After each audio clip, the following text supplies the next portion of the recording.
i zostawiam was już z tym zakończeniem, bo to będzie zakończenie. Pripagala's dead. Of course she's dead. I took care of that. Do you have the amulet? How did you take care of that? The amulet. Answer me. What is that tone? How dare you? Go to the devil with your highness. Pripagala is dead and I want to know why, because that was definitely not part of my plan. I watched you and Pripagala so I could improve your plan a bit. When Pripagala threw away the bond and opened the portal, I directed my magic on her so she couldn't go through the portal. Crystals and the potion took care of the rest. Is that enough? Darn, why don't you mind your own business? This way we have Pripagala off our backs forever. You've finally been of some use. I can't believe what I'm hearing. Pripagala used to get here and snatch the Vamorian bond. I used you to kill Pripagala. Maybe there are songs written about heroes and they may live in legends, but the real world is run and changed by those who use heroes as tools. I guess I should have known you'd grow up to be the same sort of cur like your father. What's your language when you speak about him? Anyway, you resemble your father more than enough. And now give the Vamorian bond to Cruigo.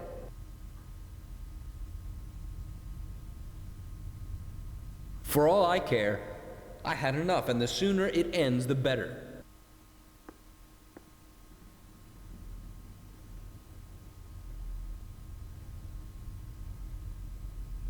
Thanks, runt. Sure, Icicle. Pripagala's dead and you don't need my help anymore. Do you admit we're now even, Cruigo? I admit, there is no dispute between us. Excellent. When my father dies, you can come back to the Griodon. Come and visit me sometime. I think we could find a good use and an appropriate situation for you.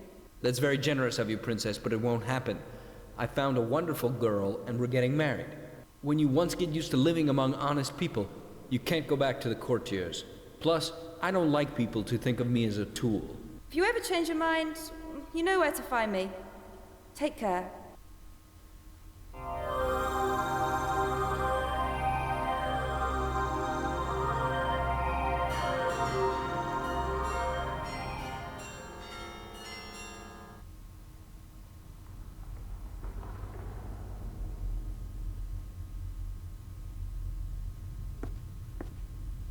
Ere I knew was a kind and gentle creature. You knew her as a child. Now she's a witch. She is not as powerful nor as smart as she likes to think. But one day she will be. Regarding our dispute, As I said before, there can't be peace between us. if you insist on a duel, I'll be at your disposal when you get well. I don't want to kill a youth like you either. There's no honor in that. I believe Arioch would think the same. So our truce continues. Until we meet again. Do you think we'll ever meet again? I hope not.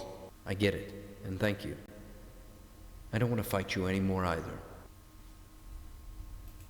How is it possible your brother was a fire dragon? The ice you see here, you won't find anywhere else but in these halls. They are the frozen tears of gods, which they shed in pain when they were creating our world. That's interesting, but how does it answer my question? Only in such ice can a fire dragon lay its eggs, which would otherwise burn themselves. When the dragon hatches, its first shriek breathes life into ice which enfolded it. That's how an ice giant is born. Thus Arioch was not only my brother, he was my father as well. I was the same to him. Your family reunions must be something. In the village, I spoke to an old Div woman. Yes? She said you killed her son. I've never killed a Div, but I know who you're talking about. Her son wanted to serve me, but he was weak and ailing, so I refused him. He died trying to catch a sea bear by himself to make an impression on me. It was a good death. It's a bit cruel of you, don't you think? Up here in the north, we can't afford any weakness. And what about those blood sacrifices? Is that how you get rid of the old and the sick? What sacrifices? What's that nonsense? There's a bloody stain in the ice by the elevator. It looks like a sacrificial altar. That's not frozen blood. It's wine. I like it. Shaman is very clumsy and has broken many a mugful. But the Div woman said, She hates me, but she's harming only herself. The others left her when I sent them away because of Pripogela. She'll be happy if she lives to see their return. won't you help her? I'll make sure she doesn't freeze, but I can't do more. She wouldn't accept any other help from me anyway. Do you still consider the Greoden kingdom your enemy? You saw me make peace with Iria. I have no reason to fight her country. Can you swear to that? Why? What do you care about the Greoden? I know someone whom your pledge would help. I swear that the Greoden kingdom has nothing to fear from me, unless they attack me or the interests I protect. That should do it.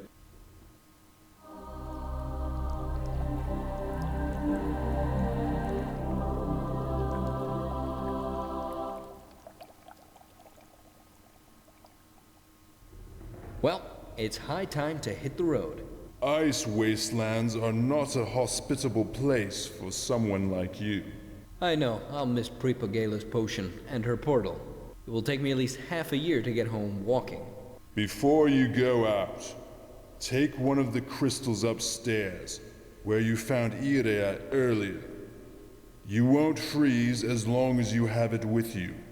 My power will protect you. You're very generous. Thank you. Goodbye, runt. Goodbye, Icicle. No i na koniec idziemy po ten kryształ, nie tu. I to by było na tyle naszych działań.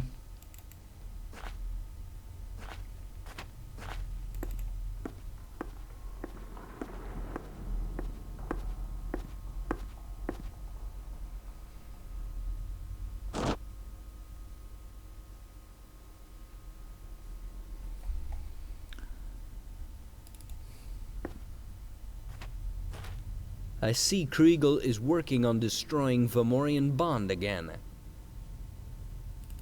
So, Everything turned out differently than I hoped. Instead of freeing Erea, I just made her angry, and I'm stuck in this cold wasteland thousands of miles from home. When I finally get home, Alia's gonna kill me. But it wasn't all for nothing. Dragon Pride crew is freed from the curse, Apidulas and Mjorgen don't fight anymore, and Kriegel...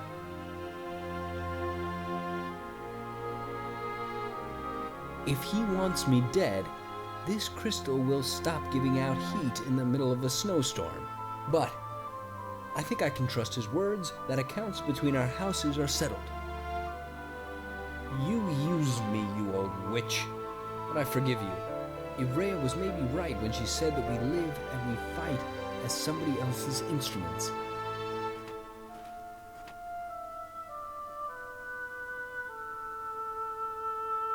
I just hope next time I'll choose better whom to trust. But how can you tell? Few people are what they pretend to be.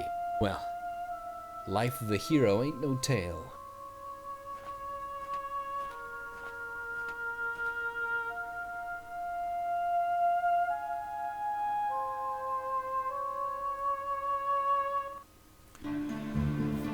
To już koniec.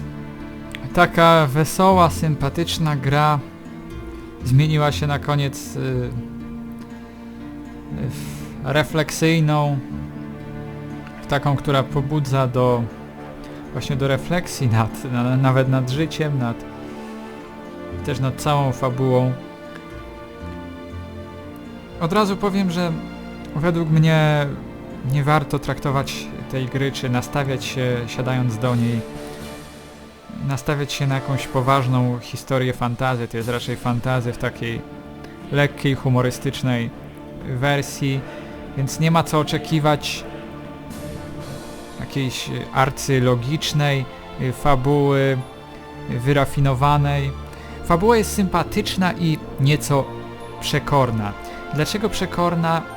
Ano dlatego, że jest tu dużo takich zwrotów akcji, które może nie są po myśli gracza.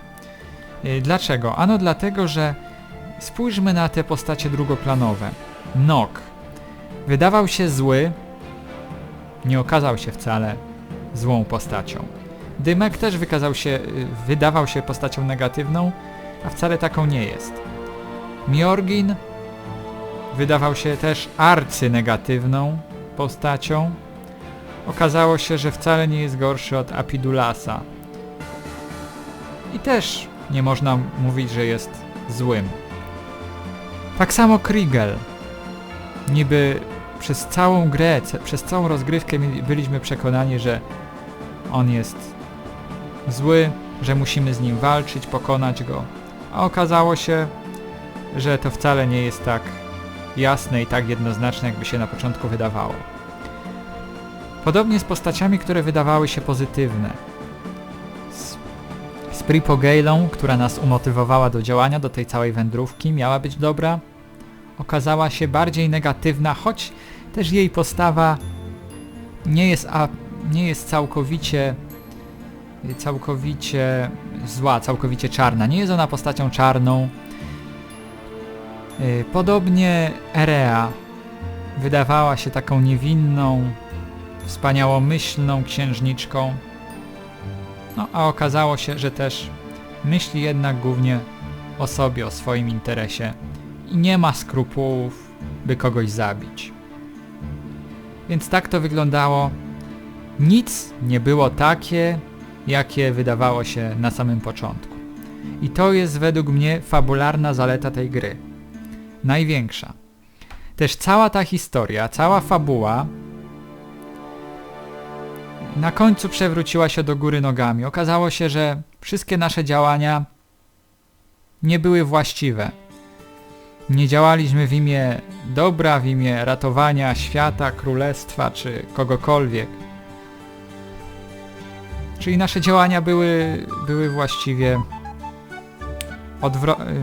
mogły przynieść odwrotny skutek.